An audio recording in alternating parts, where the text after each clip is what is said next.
Hi, everyone. Welcome. Thank you so much for being here. And this is our last but not least, I should say, our final installment of readings from the book Darkness Most Fowl, which is a book about birds, but every type of bird imaginable, every type of horror imaginable. And this session will not disappoint.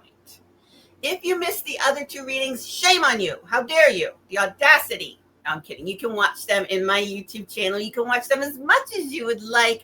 Share them with your friends. Let me know what you think. If you have a thought about a particular author, let me know and I will pass it along to them.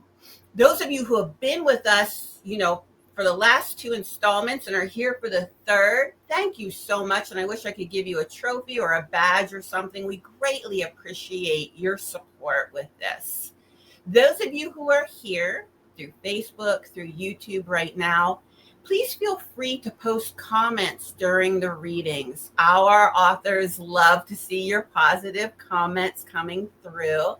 And if you have questions, we'll certainly be able to answer those.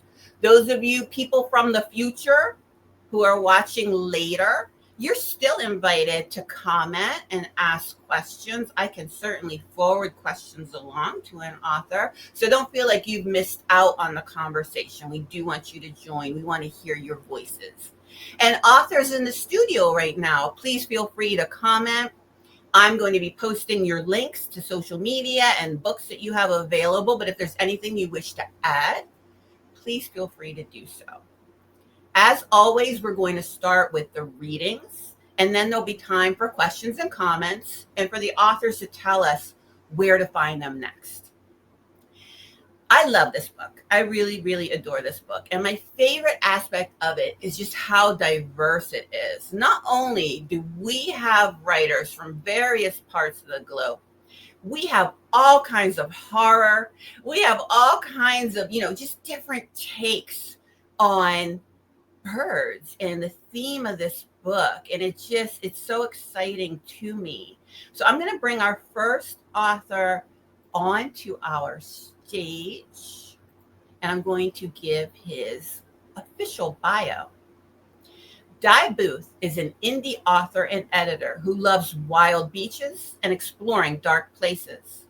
When not writing, he enjoys making zines and DJs at Last Rites, the best and only goth club in Chester, UK, which he runs with his boyfriend.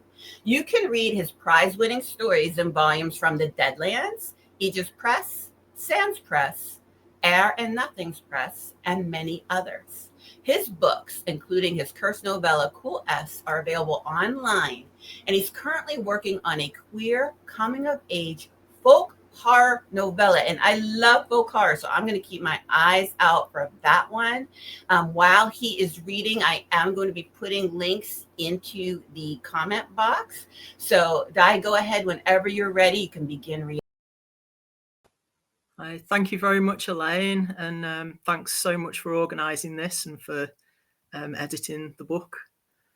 So, my story is Little Gibbet, which I'll read now. I just want to do a bit of a content warning for dead birds and transphobia, the true horror. Hey, Kristy. So here we go. The birds keep her awake. Every night they trill far later into the early hours than Claire can remember ever noticing before. The dawn chorus wakes her, gasping from dread-steeped dreams as Em snores on serenely beside her. One evening, returning from work, she steps over a corpse on the path, laid out like a crucifixion. A dead baby bird, skinned over eyes bulging, pulped guts pushed out from flesh, translucent as candle wax. Probably fell from its nest, says Em, and then a cat got it. She gives up cleaning the car. It's because you park under the tree, Em says, but Claire cannot see any birds bombarding next door's rusty old Fiesta, which sits parked beneath the tree next tree along, whilst rows of pigeons camp out, cooing conspiratorially to squirt turds with what look like premeditated glee onto her once pristine Tesla. I think next door has trained them. Em laughs. Then she sees Claire's expression and she stops. Next door feeds them all the time. The only time those birds come over our side of the fence is to eat the buds off the flowers. They ruin those hanging baskets. Those cost a fortune as well. And now we're going to have to shell out for plastic ones. I've seen them, Isabel, talking to them, whispering like fucking drag Snow White. I swear there's even more rubbish in that garden than last week. More bones. I found chicken bones in our yard. Where are they getting the bones from? Why doesn't that one have any social media? Sharon did say, Em starts cautiously, Izzy's had a bit of trouble with getting harassed online, which, you know, isn't really on, no matter who you are. Oh, Sharon said, did she? Em winces. I just bumped into her yesterday evening outside. She said she's glad they have another lesbian couple next door, even if we won't be living here once it's all ready to let. Another lesbian couple?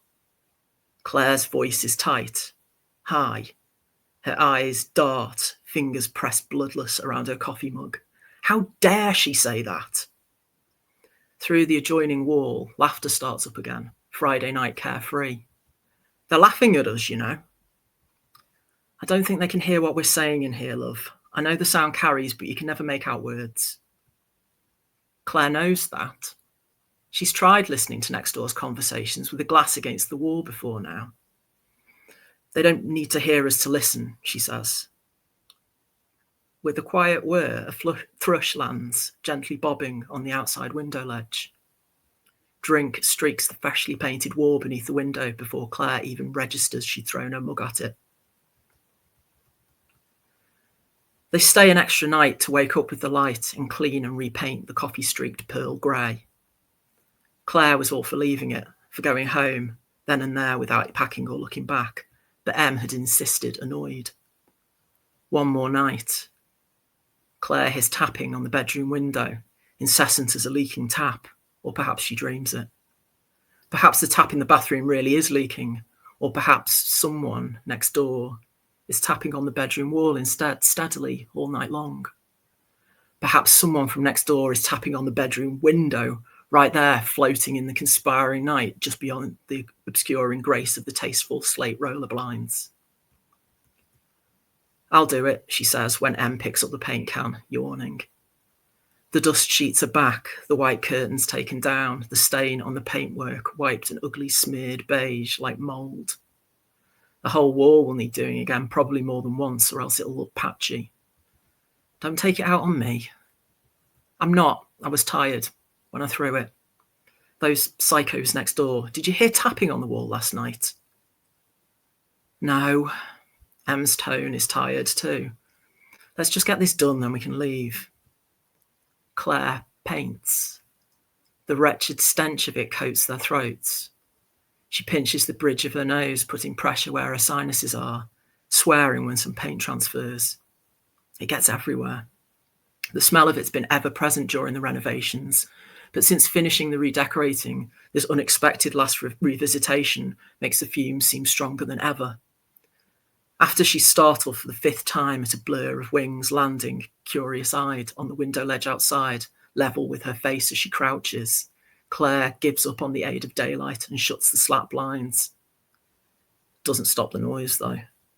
The clockwork whir, fast as shuffled playing cards. The tiny taps.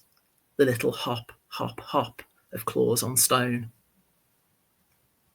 That's my bit done.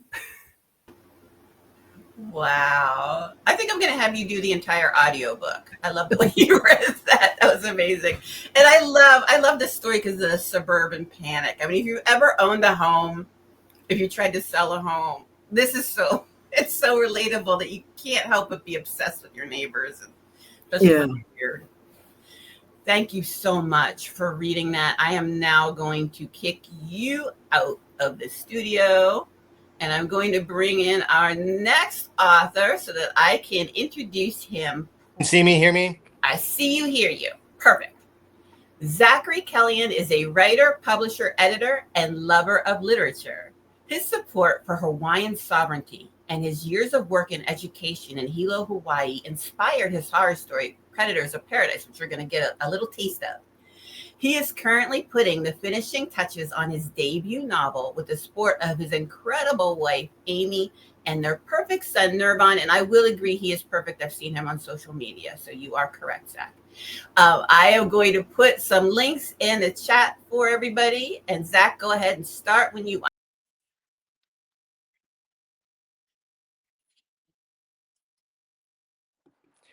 Thank you so much, everybody. Thanks for having me. And I do apologize ahead of time for not having Di's lovely speaking voice, but I will do my best. I'm going to start right in the middle of the story. So just to bring you up to speed, in real life here in the United States, we have a lot of tech billionaires who are quietly and legally questionably taking indigenous Hawaiian lands. Some of them own entire Hawaiian islands now. In this fictional story, a social media billionaire with the initials MZ is doing the same thing. And Hawaii is starting to fight back. The owls were just outside his bedroom window. It was well past 3 a.m., and Mark Zwillinger was rigid in his bed, legs entangled in a fretful whirl of Egyptian sateen. His body ached from lack of movement, his eyes dry from staring at the spectacle outside. The only sounds, the pervasive calls of the coqui frogs, themselves aliens to this land, another kind of invasive species. But Zwillinger was fixated only on the three familiars who'd come to visit him now at the witching hour. Owls in form, but acting like no kind of bird he'd ever encountered. Just like the accusing owl behind the backstabbing reporter that morning, like the invasion of what could have been owls the night before along the seashore. Now he was faced with three more of them, just on the other side of the glass. Craven eyes, cold gazes, kabuki white faces floating spectral in the darkness. He retrieved his phone from the bedside table and began calling one of his newest contacts. He let the phone ring until it reached voicemail, hung up, dialed the same number again. On the third call, the weary voice of the director of the Nature Conservancy answered. Mr. Zwillinger, I appreciate you calling my home number so early in the morning. He said nothing, watching the ghoulish faces of the owls bob and hover, worried what they might do if he took his eyes off them for even a moment. The tired voice continued. Your assistant already reached out to me to expect a call from a local magazine reporter. We promised to stay on message about your charitable giving. It's been such a game changer for our organization, and I'm seeing these owls outside my home, Zwillinger said in baleful monotone. All the time now. There are three of them currently at my bedroom window. It's like they want to be let in. The man stammered on the other end, a reaction Zwillinger found almost refreshing. In his experience, the only people more inauthentic than entrepreneurs like himself were major gift officers after his money. But all it took was a panicked inquiry in the dead of night to uproot a genuine human response from this particular gift officer. Zwillinger didn't care if he sounded crazy. He wanted answers. He continued. They don't even move like birds should. It's almost like they're convulsing, flying straight into windows. You called me at this hour to discuss owl behavior? It's my name that's going atop your headquarters, and my wealth that will be paying for your salary for the next few years. So yes, I'm calling to ask you about birds. His internal muscle memory reverted back to the boardroom. Or is there someone else I should be calling? Was that whole line about being the most foremost nature conservatory on the island just a lie you fed me? Just a reason to add another zero to the check. A long pause. He wondered if the gift officer had fallen back asleep, but when he came on the line again, it seemed he was of much sounder mind. Are they short-eared owls? I have no idea. About 1.5 feet tall, beige and black. Do their faces look angry all the time? Most definitely, yes. The man from the Big Island Nature Conservancy sighed. I'm no expert myself. I can put you in touch with one when the sun comes up. But I have actually heard about what you're experiencing, specifically with the Hawaiian short-eared owl. They're calling it SOS, Sick Owl Syndrome. This behavior is well documented. No one knows what's causing it. Started soon after the habitat started being commercially developed. It could have something to do with pesticide toxicity. Some people say it's the cognitive effects of light pollution on the species, but we really have no idea. All we know is that for the past couple of years, it hasn't been uncommon to see these owls acting strangely, spasming on the sides of the road, almost dancing in odd little groupings. So this is naturally occurring? Zwillinger heard what sounded like the tip of a talon drag across the glass. Well, it's precisely because it isn't natural that's got people so worried.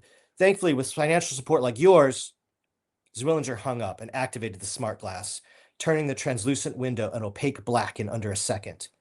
The demonic faces were obscured, but for the rest of the night, he could hear their talons against the window, like fingernails on a coffin lid, scratching in time to the music of the coquille. And I'll end there.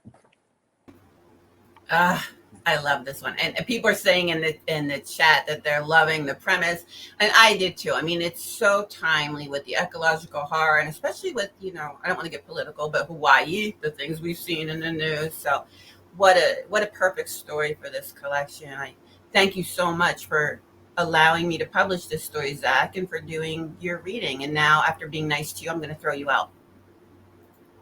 Okay, and now I'm going to bring in our next reader and give her proper introduction. Leen Raats lives in Belgium. She runs a copywriting business, writing mostly about nature, landscapes, and history. She self-published books in Dutch and won writing contests in Belgium and the Netherlands. Her publications include Pleiades, 34 Orchard, Cranag, and Rothello Review, and I probably butchered everything but 34 Orchard in that one. Ever since the day, and it must have been somewhere in the early 90s, she first put a poem on a piece of paper. Her life has a clear purpose, making this world just a little more beautiful through writing, and you're going to see that when she starts to read. I'll put some information in the comment box for you. And Leen, whenever you're ready, go ahead and start. Okay, thank you so much for having me here, and thanks for everyone who's watching. Okay, so our neighbor's dog has been quiet for the entire evening, and now she decided to bark, but I hope it doesn't interfere too much. Merel's obsession with birds began on April 12, 1992. On the chilly morning of that Sunday, she was playing in the hallway of the house where her father had lived since he divorced her mother. Every other week, she would spend a weekend there with her Game Boy, a remote control car, and a handful of My Little Ponies.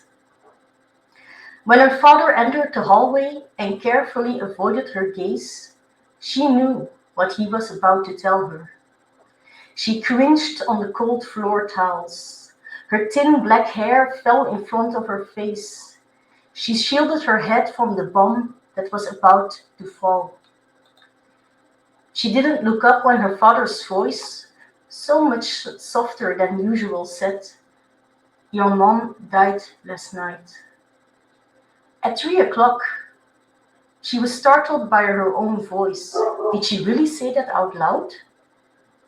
Her dad remained silent for a moment. How do you know? She removed her hands from her head and stroked the brown, gray, and blue rivers on the white floor tiles with her chubby little fingers. Marble, she would later discover.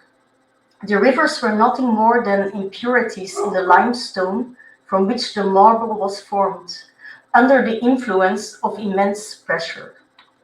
Sometimes destructive forces create the most precious things. Just a guess, she said. There was no point in telling him how she had suddenly woken up that night, peering into the darkness at a familiar shadow in front of the closet, her heart beating fast and irregularly. How the alarm clock beamed 3:01 in red letters. How she turned on the lamp on the nightstand, the dim light barely strong enough to dispel the shadows. How she felt an immense pressure on her chest. How a sound at the window caught her attention. A bird singing at this hour of the night? How she took a pair of socks from her green travel bag on the chair beside the bed. How the cold of the towels penetrated the thin fabric of her Minnie Mouse socks. How she opened the thick brown curtain just far enough to see the bird sitting on her windowsill, a female blackbird. How she stood there until the cold beckoned her back to bed. How she slipped back into the warmth of her blankets when she suddenly knew it, with the same certainty with which she knew she loved white chocolate mousse. How she told herself it was her imagination playing tricks on her. Her imagination that, according to her father, teachers, and aunt's secrets, was far too vivid for her own good. But now, on this cold hallway floor, she knew her feelings had been right. The cancer won. Later that day, she sat on the lawn in the narrow city garden of what would become her new home. It was still too cold to sit on the ground, but it didn't bother her. Today, nothing bothered her. She had to get used to loneliness and discomfort. She had to face this cruel, empty world with her head held high. Weakness was no longer an option.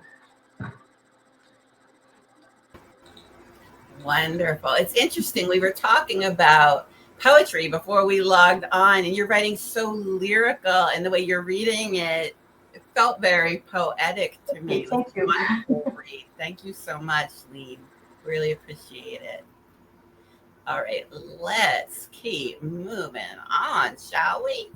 We're doing really good with these readings. Let me introduce our next author. Selah Janel has been blessed with an active imagination and a love of story since she was little and was convinced fairies lived in nearby forests and vampires lurked in the abandoned barns outside of towns. It only got weirder from there. Her current standalone titles include Visiting Hours, Reflections from the Shadow Realm, Holly and Ivy, The Ruins of St. Louis, Candles, and The Inheritance. She's had stories published in various magazines, including The Dread Machine, Electric Speck, 34 Orchard, Underland Arcana, and Paranormal, and anthologies including The Old Ways Volume 2 by Erie River Press. So I will be putting links for you in the comment box of where you can continue to follow her after this event is over. And Selah, whenever you're ready, take it away. Awesome. Thank you so much, Elaine. Happy to be a part of this. I will clarify, it's hard for everyone. It's Selah Janel. Just think of Come Sail Away with Me from the Styx song. That's how I usually say it. So a little context about this story. I'm going to drop you a little bit further into the beginning, so we'll need some exposition. Picture the most perfect, picturesque kingdom, fantasy farmland in a fantasy realm you could ever think of. It's all dead. It's been cursed. Everything's barren. Crops are dead. People have moved out. Farms are gone. Near this, there is a dark, dark woods. Maybe the death comes from the woods. Maybe it doesn't. In the middle of all this is the city kingdom of Aerie. It is proud, big towers, lots of businesses, a strong wall around it. But now also around it are these massive brambly vines with thorns, making it a cage or a nest, if you will. So our main character, Avis, is from Aerie. She left 10 years ago for her own reasons, and now she has returned on a summons to free Aerie from this curse, whether she wants to or not. And right where I'm picking up, her coven sister, because when she left, she went to learn magic. So she's been part of this coven for the past 10 years. Her younger coven sister, Fawn, has suddenly shown up. She was not expecting this. So we shall see what happens. Brief content warnings for very brief animal deaths near the end. Some implication of power imbalances that unfortunately are still relevant today. So the word home conjured emptiness. The thought of the coven twisted painfully in my chest. They'd taken me in, given me everything. Even though this was a permitted quest, I couldn't return, even if Corvin let me. I gave Fawn a long look. How did you even find me? She shrugged. The birdsong said you needed aid. Birdsong?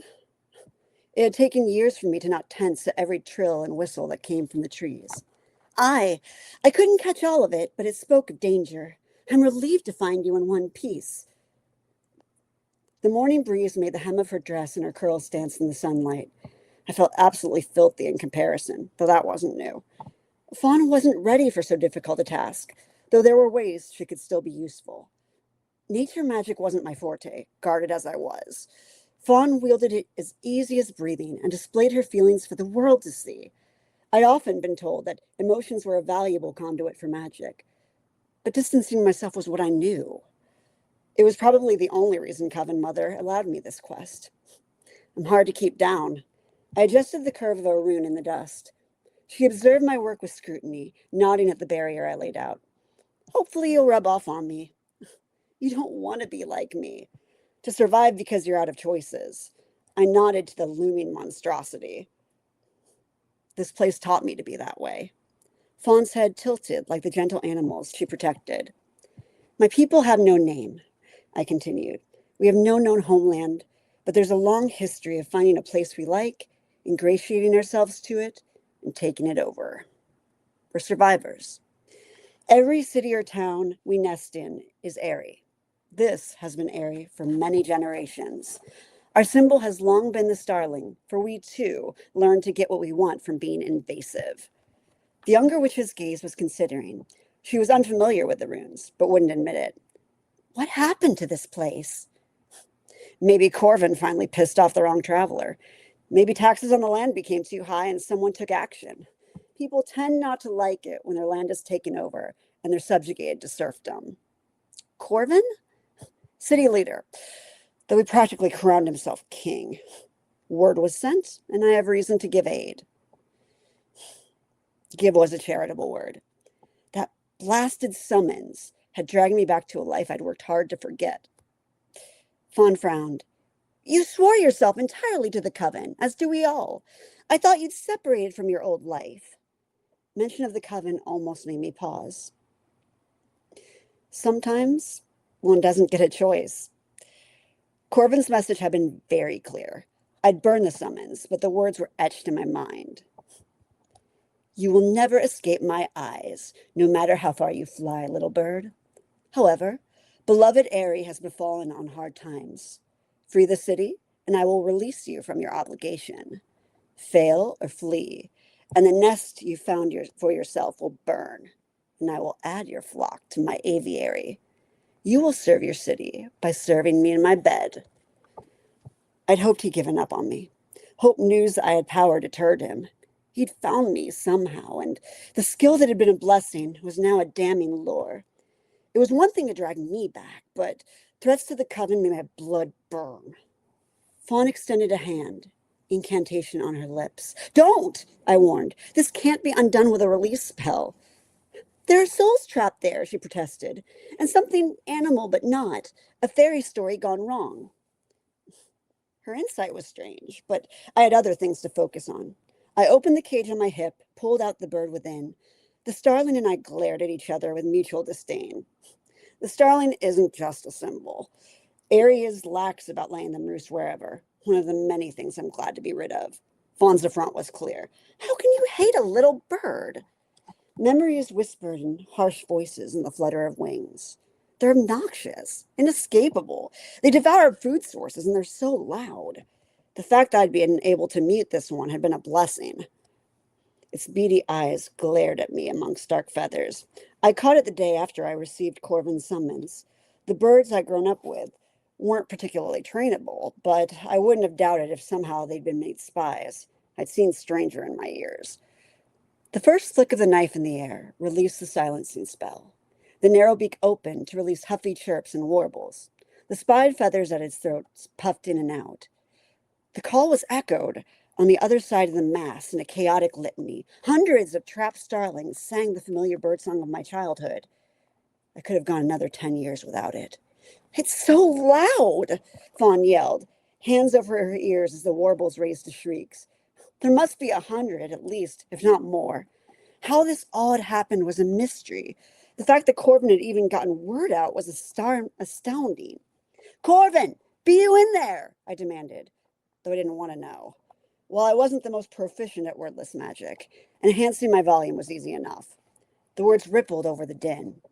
The starling in my fist dipped down to a different sound. from a different memory. A hungry, yearning moan. Stop. Revulsion bloomed in my stomach. To my horror and shame, it was echoed by its brethren, until the air was filled with awful, lusty grunts, accented by the flutter of wings, and sent me back in time to dark trees and a strange nest within them. Stop! Stop! The second flick of the knife slashed across the bird's throat. The corpse fell from my hand, and with a few commands, the blood trickled into the rivulets I'd drawn, slowly spanning outward. Good riddance. I didn't bother to gauge Fawn's expression. I knew her well enough. You can be disappointed all you like. I don't have your easy connection with the world. Sometimes blood is needed, innocent blood preferred. The brunette stared in disapproval, but finally nodded. If you say so, I'll give you the benefit of the doubt. I'd missed her warmth. Fawn was generous and forgiving when she didn't have to be. I suppose we should get to it. I doubt that small offering is enough if it's as you say. I nodded, nervously twisting the fabric of my tunic in my hand. You're right. Fawn frowned, frustrated and perplexed. She was well-meaning, naive, and innocent. A terrible combination given the situation. Everything else is dead from the curse. What would you have me do, Avis?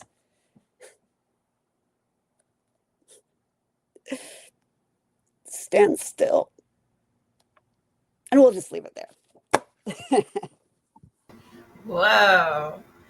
Well, the good news is, Selah, you are just as imaginative as an adult as you were as a child. You didn't lose any of that imagination. And I think, I began this session by saying how diverse the stories are. I hope the audience is picking up on that. Like, we have some dark fantasy, we have some ecological horror, we have some psychological horror, we have old school horror. We have everything in this book. It's like a buffet. There's something for everybody. So thank you, Selah. I'm going to have you removed from our studio, and I'm going to bring in our next author and introduce her. Kristy Park Kulski is a Hawaiian-born Korean-American author, historian, and career vampire of patriarchal tears. Channeling a lifelong obsession with history and the morose, she's the author of the Gothic horrors Fairest Flesh and House of Pongsu. And that's where I was first introduced to Kristy, was House of Pongsu, and what an amazing book that is.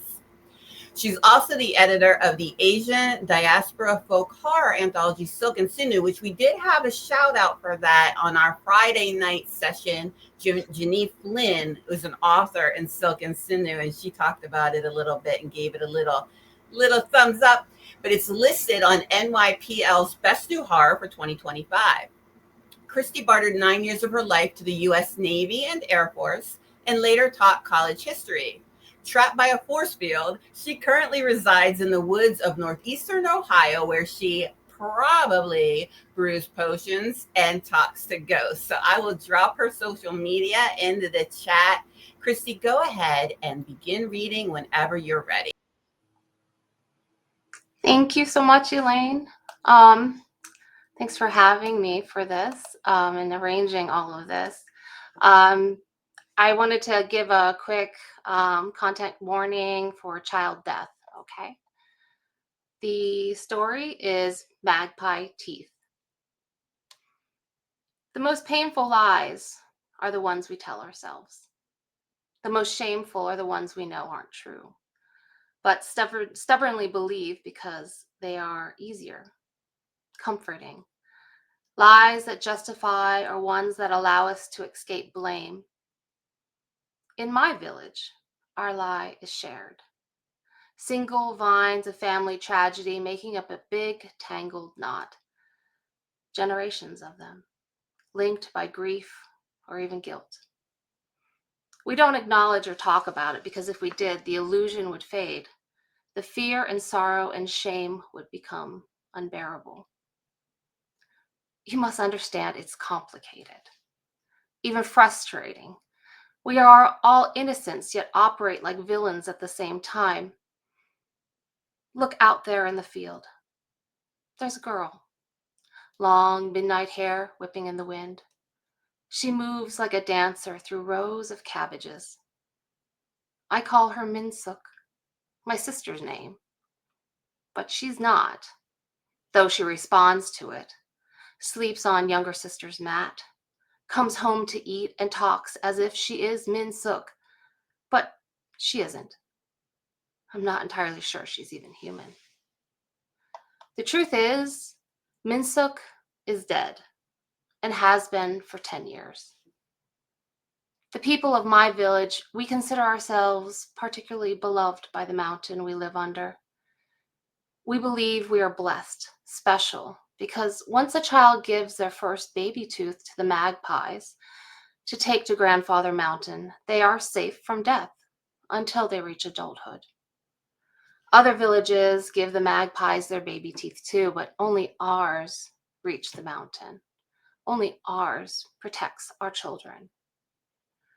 When the magpies made themselves a bridge to unite the star-crossed lovers once a year, they formed much more than just a way for the lovers to be together.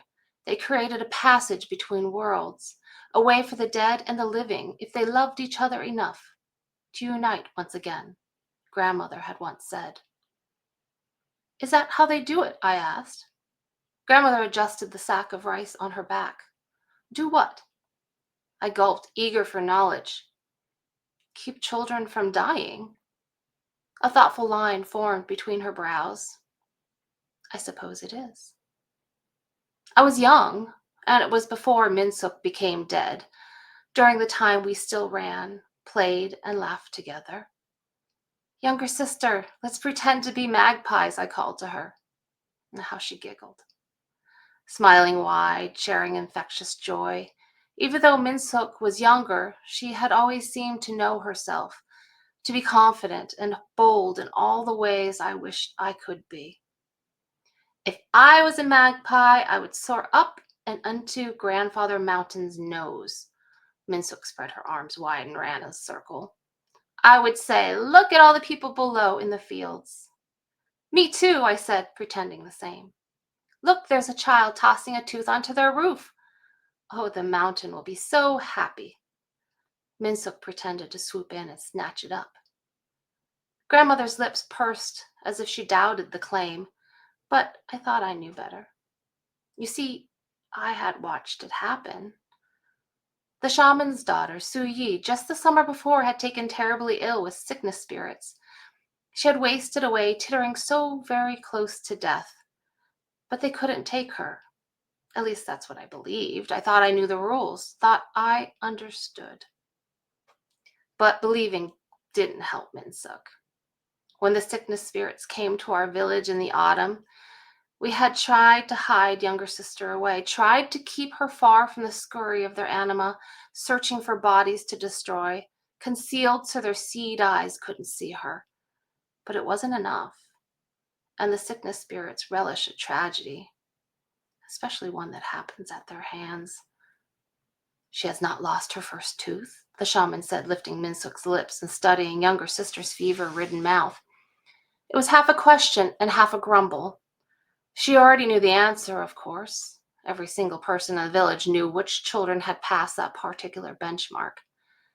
Su Yi hovered nearby like a beautiful doll, motionless, waiting on her mother's orders.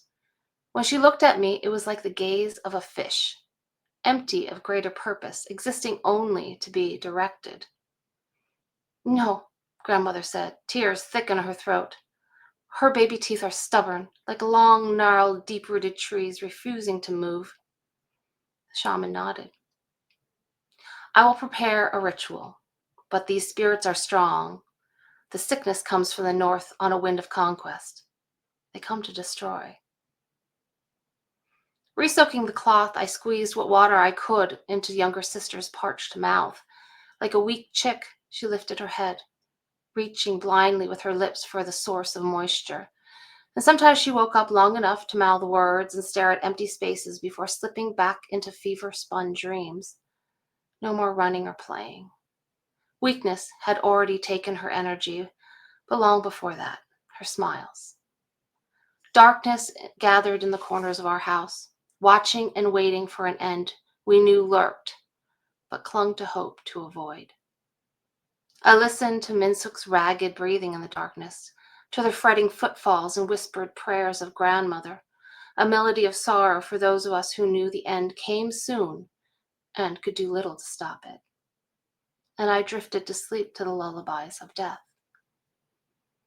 In my dreams, I found the shaman's daughter under the stars, gaze fixed on the mountain, something caught in her throat, a bulge along the neckline like a slender snake having just swallowed a mouse. Darkness washed over me, thick and clotted like well-cured gochujang, dripping over me, into me, until I became one with it, as much as part of the night as it was part of me. I moved upon the wind over the creature we call Suyi and watched without eyes. It doubled over suddenly and soundlessly, her body working hard to empty her insides, straining in her labor, face reddening, veins bulging at the temples. She undulated, diaphragm rising and falling, until finally from her mouth fell a wet, sticky collection of twigs and leaves. And once she finished, a messy, glittering pile lay before her on the ground. From the moment the edges of the night took flight, magpies swooped in, collecting the regurgitated pieces, grasping the material in their claws and beaks, wings spreading to jump back into the darkness, bringing their findings back into the trees. In the morning, Minsuk's first baby tooth loosened and broke free. A miracle, it seemed. Had Grandfather Mountain been watching over us, ensuring we had this blessing and protection? Had he seen our suffering and worry and extended his mercy? Minsuk even stirred, a glimmer of her eyes showing as she peeked between heavy lids. Older sister. I'm here, Minsuk. I've been here all along. Those were the last words we ever said to each other. And I'll stop there. Wow.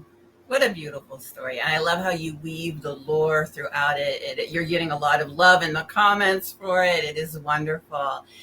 Thank you so much, Kristy. I will have you back on at the end. You'll get to see everybody again. And, as you've seen, these stories are just wonderful, beautiful, lyrical. They have poignant messages. And as I was sort of gathering them and editing them, I was like, man, I really wish, I want dessert. I talked about the buffet. I want some dessert. I want something to grab me by the shoulders and just shake me and boy, did I manifest something. So let me bring our final author to the stage.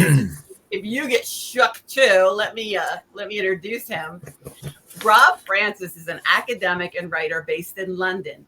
He mainly writes short fantasy and horror, and his stories have appeared in magazines including The Arcanist, Apparition Lit, Metaphorosis, Tales to Terrify, and Weird Horror magazine. Rob has also had stories published in various anthologies including Alternative War, The Old Ways, and Cost of Living. And I'll put his social media in the chat for everybody. Rob, take it away. Thank you, Leen, and thanks everyone. Quite hard to follow all those great readings, so I'll have a go. Just as a bit of context for my story, so the teenage protagonist Roisin and her dad are duck hunting on their eccentric neighbour's farm, and the farmer is nicknamed Skinflint, and that's why this story is called Skinflint's Flock. And it's a bit more pulpy than some of the others, not quite as beautifully written, I think. So, they passed through an orchard, apple and cherry trees heavy with fruit, their rotten fallings bursting underfoot. The air was thick with the sweet smell of decay. Roisin could hear the honking of ducks now, not too far away. The lake's close now. Roisin swallowed. Her heart beat a little faster as she wiped her sweating palms on her trousers. They stopped at the edge of the wood. The lake stretched before them, its surface green with algae. Reeds and rushes sprouted from the lake edge, merging with the long grass, so that it was hard to tell where the field ended and the lake began. But the ducks were there. Someone had set up a long table in the lake shallows, and the birds were fussing around something atop it. Their plumage was orange with yellow streaks, their bills a dark red. As Roisin watched, they hopped back and forth, pecking away. At first, she thought the thing on the table was a pig carcass, flesh pale but covered with rivulets of blood. Then she saw the blonde hair and beard. The ducks screwed their beaks deep into the flesh, then threw their heads back, swallowing what they'd torn off. A naked man capered near the ducks, half naked at least. He wore an incomplete costume, his right arm a long wing, and his left bare, except for a taloned glove at the end. His chest was covered in white down, while both legs were yellow scaled, terminating in wide flippers. His face was the most disturbing part of the ensemble, as his lips were wide and rigid, and pursed into a makeshift bill, while his nose was no more than 2 elliptical slits. As he danced back and forth, his pale root of a penis flapped against his stomach and thighs. Dad turned to her, eyes wide. "Skinflint," he whispered. Then, "Jesus." Roisin looked again. This time, she wasn't all that sure it was a costume. The man on the table gurgled something, and Skinflint stopped his cavorting. He padded over to the man, webbed feet slapping up spray from the grass with each step. His taloned hand reached out to the man, then twisted to seize one of the blood-covered ducks, its beak still dripping viscera. Skinflint tipped back his head and held the duck over it. He opened his elongated lips, mouth yawning wide. The duck shuddered and laid a pale orange egg, which disappeared into Skinflint's mouth. He swallowed. The duck returned to feeding. Roisin gave an involuntary yelp, and Skinflint's head snapped up. She pressed herself to the ground. The rich earth scent was strong in her nostrils, the grass still wet enough to stick to her cheeks. The only sound was the frenzied feeding of the ducks. She raised her head a little. Skinflint was padding towards the trees, eyes rolling, a faint grunting coming from his throat. His bill lips clacked with each step. Dad crouched in the grass and fired the Beretta, both barrels of birdshot, the gun's roar startling the ducks and setting them to flight. Skinflint staggered and almost fell. Black blood ran in a dozen tiny channels across his chest and wing. He raced towards Dad, hissing with fury. Dad dropped the gun and rushed to meet him, fists up and his face a mask of terrified ferocity Roisin had never seen. She heard the metallic shriek of the man-trap before she realised what it was, heard the snap as it bit deep into Dad's leg. Momentum carried him forwards to land at Skinflint's webbed feet. He screamed and reached for the twisted man-thing in front of him. Skinflint jumped and came down hard on Dad's back. Quacking happily, he began to caper, his feet slamming into Dad, the edges ripping his clothes, pushing his face into the mud. Roisin pulled the stolen shells from her pocket and raced to the Beretta. Overhead, the ducks were circling lower, getting ready to land. She glanced at the man on the table. He wasn't moving. Hands shaking, her fingers moving slower than she could have imagined, she loaded the shotgun. Skinflint turned to Roisin just as the ducks began to drop. She held her breath, aimed, and fired. Skinflint's head disintegrated in a burst of pulp and bone. His downy chest puffed up for a moment, his wing arm fanned the air, and then his headless body flopped to the ground by her dad. The ducks swung back into the morning sky, shrieking their rage. Roisin's world took on a vibrancy she'd never imagined.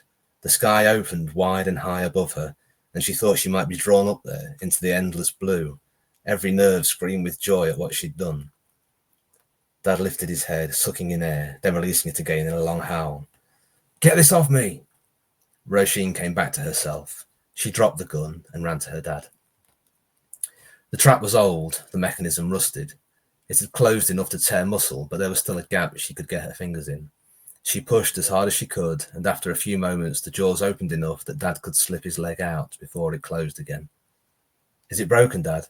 "I don't think so." Blood was soaking into his trousers, but it didn't look as bad as Roisin had feared. "Let's get you to a hospital. Where's your phone? I'll call an ambulance." "Not yet. There's something else we need to do first. Help me up." And I'll stop there. Thank you. Oh, Rob, ducks never creeped me out until now I can't look at a duck again. Thank you so much for that reading. It really was wonderful. I love your story. And thank you so much for giving this story to this anthology. People are talking about how they felt like they were there while you were reading. So you can look at those comments. I'm going to start bringing everyone back to the stage because that was our final reading. And we are, getting close to the top of the hour. I do like to end at that time. So what I'm going to do is just find out what is next for everybody? So Rob, since we just ended with you, do you want to start? Where can people find you next, or what projects are you working on, or what would you like to promote?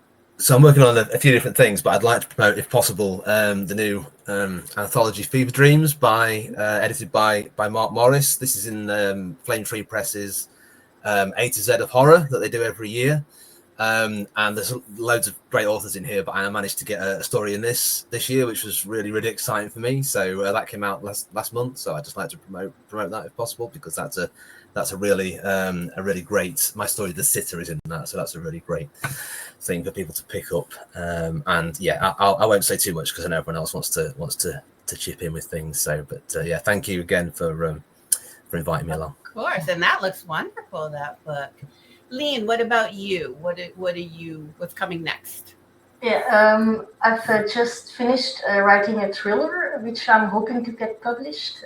It's in Dutch right now, but I'm hoping to get it translated and published as well. And I'm also working on a bilingual poetry collection, so with the Dutch poem next to the English translation. So. Oh, that sounds great. Wow. Selah, what about you?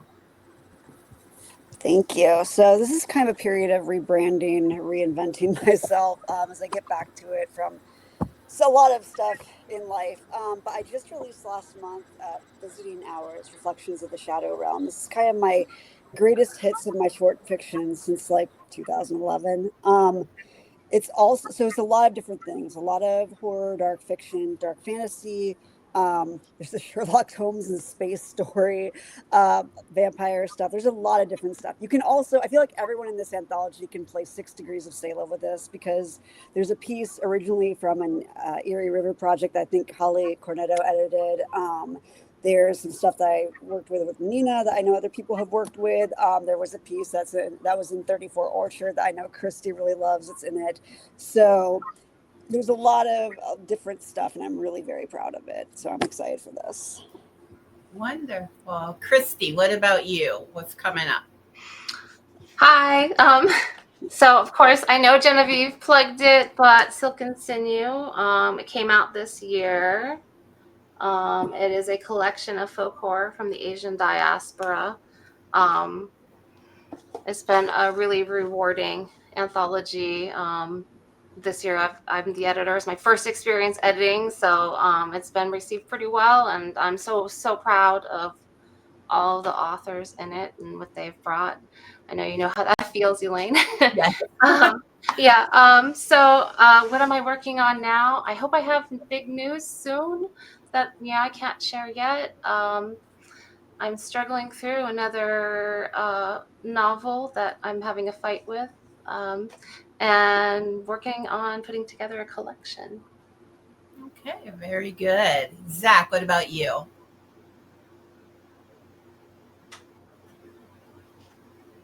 Zach might be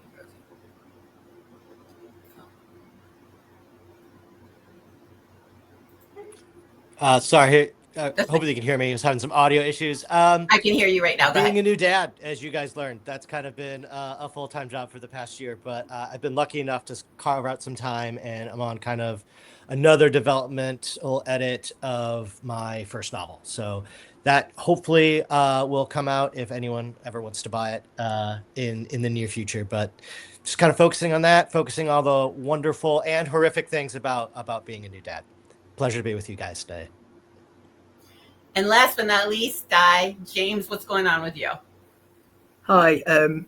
Well, I'm working on the folk horror novella, which also involves birds. So I'm working on that.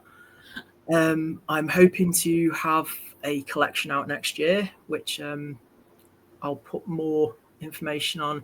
Basically, if you go to my website, I have a blog where I update stuff. So it's diebooth.wordpress.com. And I've got quite a few short stories coming out this year in various anthologies, like that have all ended up sort of at the end of the year. So all of my information's on there. And if you're local to Chester, there's a really good bookshop called Books on the Walls that opened this year. And that's just an amazing bookshop, and they actually stock my books like in a brick and mortar shop. So I'd recommend going there if you're ever in the area. I think that's it. Sounds great. So, audience, I put links in the chat so you can continue to follow these wonderful authors as they continue with their illustrious careers. I appreciate everyone being here today. As you know, the godmother grants you wishes, but she also makes requests and makes wishes of her own. So for today, the godmother's wish is that the week ahead, I know we're all in different time zones, but we are all starting a week, whether we're in the studio or watching, that the week ahead contains more wonders than you can even count. Remember, your godmother loves you. Thank you for being here, and we're going to end the stream now.